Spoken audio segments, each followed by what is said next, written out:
Welcome to another edition of Radio Influencers, a podcast series we're doing for Radio Update. I'm your host, Andy Meadows. On today's episode, we're going to talk about Jimmy Kimmel's suspension from his late night show and how this situation is much bigger than just Kimmel. Of course, that suspension was lifted yesterday, and he returns to air tonight after a lot of public pressure. However, as of the recording of this, Sinclair says they will preempt the episode the show on their affiliate, so it won't air on every station. But before we get into that, let's look at the results of our recent Radio Update polls. In last week's Weekly Wire poll, we asked, how did your on-air talent cover the Charlie Kirk shooting?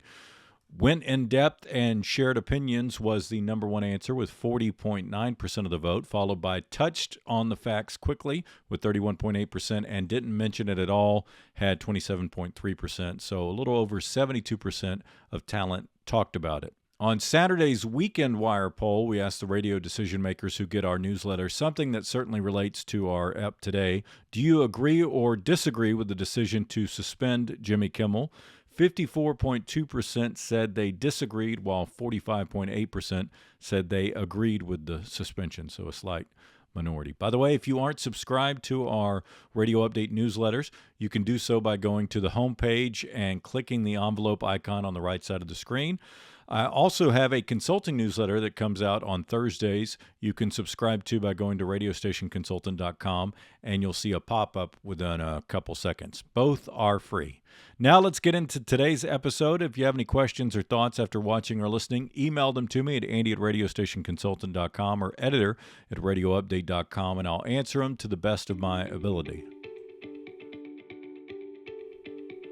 How most people reacted to the news that ABC had decided to suspend Jimmy Kimmel's late night show largely depended on how they leaned politically. Many on the left were mad about it. Many on the right were happy about it. Not all, however. One of the Republican senators from my great state of Texas, Ted Cruz, had this reaction to it. And I got to say, that's right out of Goodfellas. That's right out of a mafioso coming into a bar going, nice bar you have here. It'd be a shame if something happened to it. So again, I like Brendan Carr, but we should not be in this business. We should denounce it. It's fine to say what Jimmy Kimmel said was deplorable, it was disgraceful, and he should be off air, but we shouldn't be threatening government power to force him off air. That's a real mistake. Setting aside how you feel about Jimmy Kimmel, whether you're a fan of his show, think he's funny, agree with his politics, or like him as a person if you happen to know him, we should all be concerned about how this went down.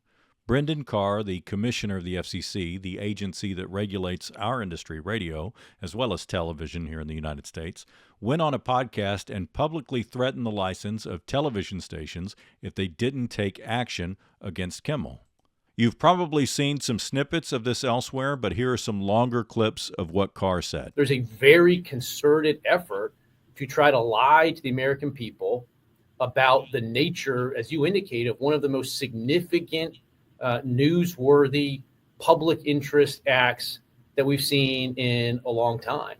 And what appears to be an action by Jimmy Kimmel to play into that narrative that this was somehow a MAGA or Republican motivated person. If that's what happened here with his conduct, that is really, really sick. And I've been very clear. They have a license granted by us at the FCC, and that comes with it an obligation to operate in the public interest. And we can get into some ways that we've been trying to reinvigorate the public interest and some changes that we've seen. But frankly, when you see stuff like this, I mean, look, we can do this the easy way or the hard way. These companies can find ways to change conduct, to take action, frankly, on Kimmel, or there's going to be additional work for the FCC ahead. Obviously, look, there's calls for Kimmel to be fired. I think you could certainly see a path forward for suspension over this. And again, the FCC is going to have remedies that we could look at. And again, we may ultimately be called to be a judge on that. But this also strikes me as sort of conduct that to some extent shows some sort of desperate irrelevance. I mean, look, NPR has been defunded. PBS has been defunded. Colbert is retiring. Joy Reid is out at MSNBC. Terry Moran has gone from ABC and now admitting that they are biased. CBS has now made some commitments to us that they're going to return to more fact-based journalism. And so I think you see some lashing out from people like Kimmel, who are frankly talentless. And we have a rule on the book that interprets a public interest standard that says news distortion is something that is prohibited. Likewise, we have a rule that addresses broadcast hoaxes. And so, again, over the years, the FCC has stepped back from enforcing it. And I don't think it's been to the benefit of anybody. Just look at the credibility of these legacy media. It's absolutely through the floor. They used to be able to say at least they were more trustworthy than Congress, but now they're even less trustworthy than Congress. And so I think as a business matter for them, something has to change. And at the FCC, we need to reinvigorate this. So again, there's actions that we can take on licensed broadcasters. And frankly, I think that it's really sort of past time that a lot of these licensed broadcasters themselves push back on Comcast and Disney and say, listen, we are going to preempt. We are not going to run Kimmel anymore until you straighten this out, because we licensed broadcaster, are running the possibility of fines or license revocations from the FCC if we continue to run content that ends up being a pattern of news distortion. So I think, again, Disney needs to see some change here, but the individual licensed stations that are taking their content, it's time for them to step up and say, this, garbage, to the extent that that's what comes down the pipe in the future, isn't something that we think serves the needs of our local communities. I've been in broadcasting since I was literally a child. I've talked to the FCC. I've been the guy that walked FCC inspectors through radio station facilities. Never in my life have I seen that kind of language or behavior from anyone that works at the FCC, much less the commissioner. A quick FCC story. So a station that I managed, we had a disgruntled employee that knew he was going to get fired, and he took a couple things out of the public file at our main studio. That was when public files were still housed at the main studio and not online.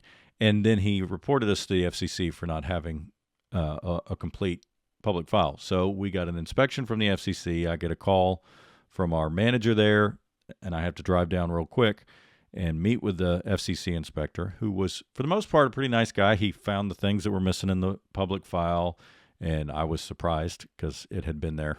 Obviously, I'd personally seen it there at one point, placed it there. But anyway, I kind of quickly figured out what happened.